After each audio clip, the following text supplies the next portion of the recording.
Je suis sap et de la life, en mode swag et de la night. Et yo les gars, c'est Yous, comment allez-vous? Bonjour tout le monde, c'est Yous, comment allez-vous? Ouais, donc je disais, là pour cette petite vidéo, j'ai mis la chemise, etc. Parce que là, je suis sapé de la night, t'as vu? J'ai baissé le gain du micro aussi parce que dans les dernières vidéos, il était un petit peu fort, j'avoue, j'ai abusé, je gueulais comme un porc. Enfin, je gueulais pas comme un porc, mais déjà que je suis juste à côté du micro, c'est un micro qui est quand même assez sensible, donc si je commence à faire le con, ça va pas aller pour vos oreilles. Voilà, donc il est actuellement presque 1h, j'ai toujours pas bouffé, je sais pas si je boufferai ou non, et on se retrouve pour l'épisode 3 de la série Femme Tueuse en mode sapé de la life. Voilà, swagué de la night si vous préférez. Et aujourd'hui on va parler de la tueuse cannibale, voilà, tueuse cannibale, je sais pas si vous avez déjà entendu ça. La tueuse cannibale quand même, cette meuf a été vraiment loin. Alors elle a commis réellement 17 meurtres. Non, c'est faux. Non, elle a commis un meurtre, mais c'est déjà énorme. Vous comprendrez pourquoi. Alors elle est née en Australie en 1955, au sein d'une famille déjà qui était très nombreuse. Elle n'a pas eu une enfance particulièrement difficile, mais c'était dans sa tête qu'il y avait un problème. C'était dans sa tête en fait qu'elle avait un pet au casque. Et durant son enfance, elle était à peine capable de lire, n'arrivait pas à écrire. Pardon, excusez-moi, comme je vous ai dit, j'ai pas encore bouffé, j'ai juste bu un coup. Donc ça vient de remonter. Elle se fera remarquer d'ailleurs par une violence très prononcée. À l'âge de 16 ans, comme son père, elle deviendra ouvrière dans un abattoir.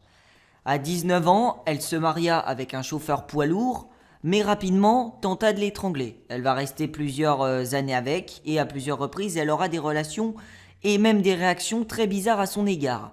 Il sera aperçu avec l'empreinte d'un fer à repasser imprimé sur le visage, ou encore une nuit, il se réveilla de justesse en apercevant Catherine avec un couteau se tenant au-dessus de lui, prête à le découper. Il restera suffisamment longtemps avec pour avoir un enfant, mais 2 mois plus tard, il la quittera définitivement. Car il n'en pouvait plus de frôler la mort. Voilà, clairement. Moi, je vous dis clairement, si la meuf commence à m'agresser avec des couteaux, mais c'est même pas je la quitte, c'est je la défonce et puis après je la quitte. Voilà, clairement. Alors pour se venger, Catherine abandonna sa fille qu'elle avait fait avec 2 mois plus tard sur une voie ferrée. L'enfant sera sauvé de justesse par un vagabond. Une semaine plus tard, elle défigura une jeune fille de 16 ans à l'aide d'un couteau, puis elle prit un jeune homme en otage. Son comportement lui valut un séjour de plusieurs semaines en hôpital psychiatrique. En 1986, après cette date, elle entama d'autres relations avec des hommes, mais elle s'en prenait rapidement à eux. Alors c'était pas une femme à homme, hein. Je dis qu'elle avait beaucoup de relations avec des hommes, mais elle n'a pas eu énormément d'hommes dans sa vie. Elle en a eu 4 en tout. Et à son second mari, elle lui détruisait ses vêtements, dégradait sa voiture, le frappait à l'aide d'un fer à repasser, le poignardait à l'aide de ciseaux, ou encore le battait avec une poêle à frire.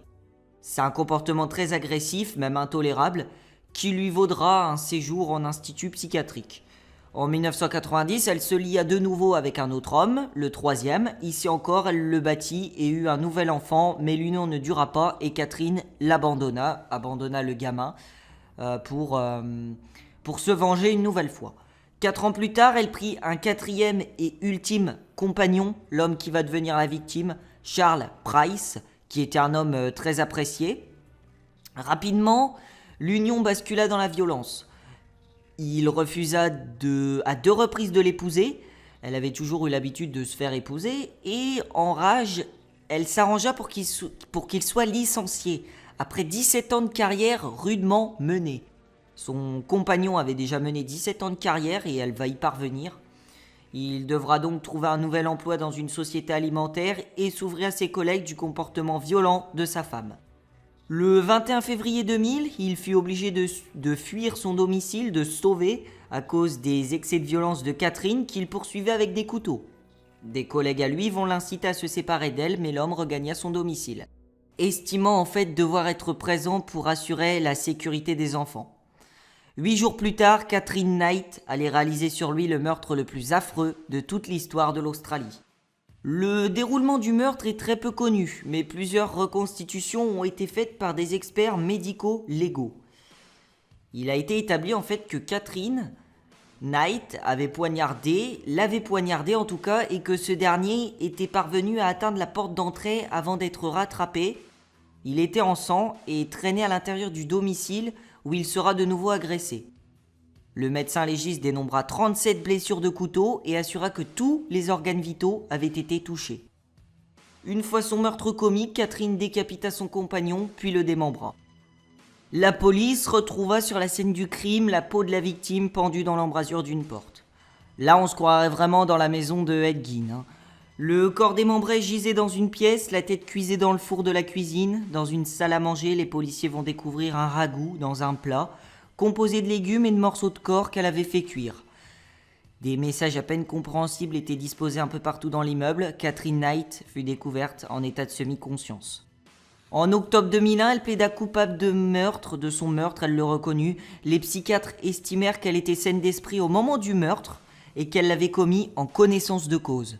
Après un mois de procès, elle fut condamnée à la prison à vie, sans aucune possibilité de libération conditionnelle. Voilà pourquoi j'insiste tellement sur ce mot « à vie », puisque cette sentence, en fait, n'avait jamais été encore prononcée à l'égard d'une femme en Australie.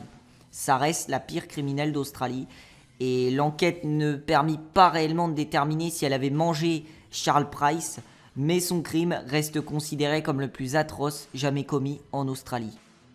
C'est une tueuse que je considère cannibale. On ne sait pas réellement si oui ou non il y a eu cannibalisme, comme je vous dis. Mais son excès de violence, son degré de violence est tellement fort que...